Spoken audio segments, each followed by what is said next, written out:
Hi, welcome to my 8th house synastry. This is Mars in the 8th house synastry.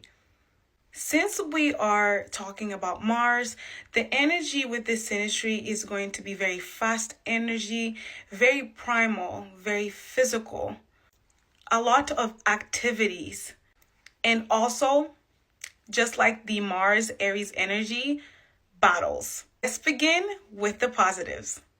Mars will immediately seek the eighth houser to do activities because they feel that the eighth houser is the only person that understands their immediate need to do things. Usually Mars probably is very impulsive and wants to do things at top of the hat, and eighth houser is the only person that is willing to go on that high road because eighth houser here usually also carries that the same energy and fire inside of them too.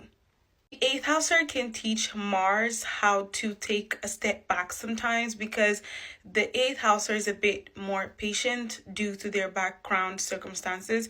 Therefore, they tend to be more slow compared to Mars in decisions in life, not towards each other. Keep that in mind. They can make money together, but it's usually done in a very fast-paced way, which is a good thing because usually things seem to fall in their lap, or because they're able to achieve the impossible things because a lot of people are scared to. So when they're together, they really tend to achieve a lot of things because they have that intensity of achieving things together and the same purpose. Both can help each other in terms of the intimacy part, understanding each other's wounds, because addressing it more head on because of the intensity of this synastry.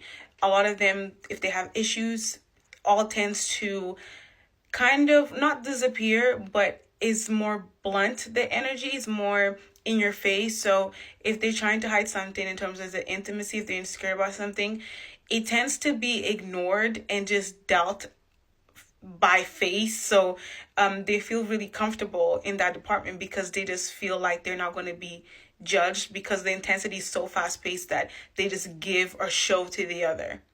Now let's get to the wishy-washy moments where it's good, but it can get messy.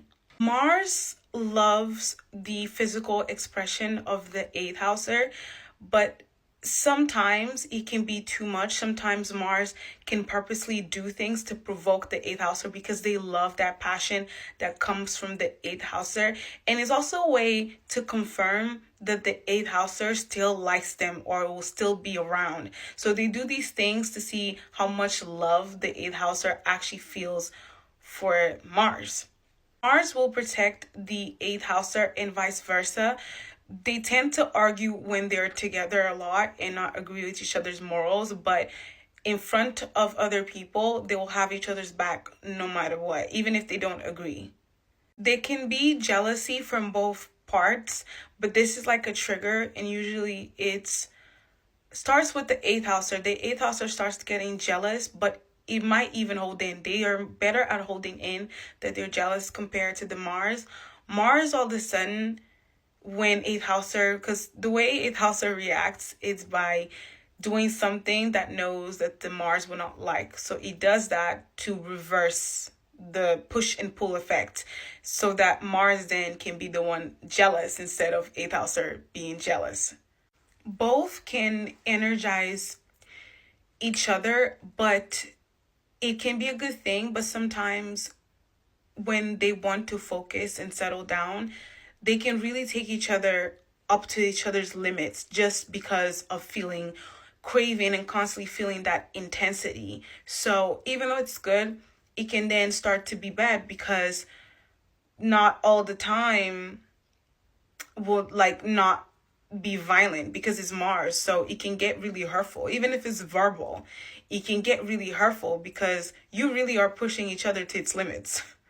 Also, from what I've noticed is that Mars tends to take the V card of the eighth houser, and this is a good or bad thing because this is where you see scenarios where eighth house probably did not want it, and it tends to happen, or eighth houser might not be prepared and Mars forces it, or is that they're each other's first experience, and that's what the Mars does. It creates these like new explosion and adventures in a very like impulsive way, and usually it's Mars in the eighth house synastry. Now, let's get into the side comments or side thoughts of the synastry. Immediately when they see each other, they have recognition of each other, even if it means past life, but they usually tend to see each other's body a lot. They might not even be attracted to each other until they see each other in the physical flesh. And that's when they're like, oh, I find you really hot. And that's how it usually starts.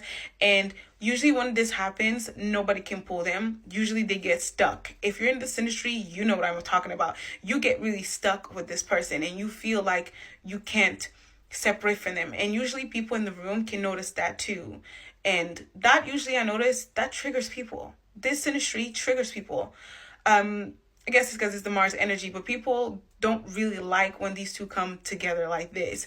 And it's because you radiate this Mars energy, this powerful energy, and it can be too deep for people, especially if people are insecure or you're like in your camp or whatever. They don't really... Mars is usually the one that gives in when they meet though. Like Mars is the one that is more forward and decides to give up on this battle, because here, Mars is the one that calls the shots, but the eighth houser controls it. So let's say Mars says, I want to start dating you, right? Eighth houser is going to be probably shook, right? Because of the energy and how fast it is. But eighth houser will then be the one saying when they're going to meet, what they're going to talk about, who needs to know about this relationship. Pretty much, like eighth house is the one that's going to decide the course of the relationship, but Mars is always the one that's going to be throwing things, and eighth house is always going to be the one controlling and catching it. Another actual physical example, since we're talking about Mars, is, for example, eighth house could be dancing, Mars could be dancing, and then Mars finally gets the courage, goes and gets the eighth houser, grabs the eighth houser, and just starts grinding, dancing on them and stuff. And the eighth houser eventually decides, I'm going to control this. Because once, the best way I can describe this is that once they are really close, there's something that happens here where they come down. Because usually when they're not together, they can get really like nervous and really like excited to see each other. But once they see each other, like they physically touch, it all comes down. But like both people come down and realize, see, it's not that bad. That's how they internally feel. They're like, this is not as bad as I thought it would be. So when they eventually probably start dancing, the eighth houser is the one that then decides what way they're going to dance, where the Mars is actually going to touch their body. There is a lot of touching, especially for Mars. Mars loves, and I mean loves, to touch the eighth houser, consistently touching. And is always not in a sensual way like Venus. Is literally like always doing this, grabbing it like this, like always trying to touch the eighth houser and trying to control. And if the eighth houser rejects that, Mars gets really offended. Like Mars really gets offended. Now let's talk about the negatives. They can really hurt each other, but Mars will be the one holding the grudge for life. Okay, eighth house will move on and be okay. Because Mars has more of a tendency to hurt the eighth houser or to threaten the eighth houser of doing so. Now, because it's also physical, usually don't really tell the eighth houser. They do it through face expressions, body expression, maybe standing and blocking the eighth houser, closing the doors, slamming doors. That's how Mars translates to the eighth house. And they know it because it's a very intensive psychic synastry. This also can be like a one-night stand or a sneaky link that no one knows about. And usually because Mars is the one hiding it more.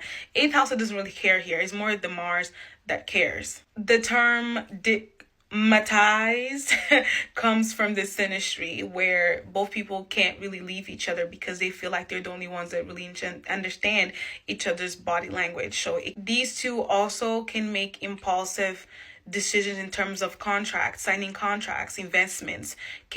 And there can be a lot of on and off here. They can get back together, not get back together. If you like readings like this, feel free to get a reading from my website.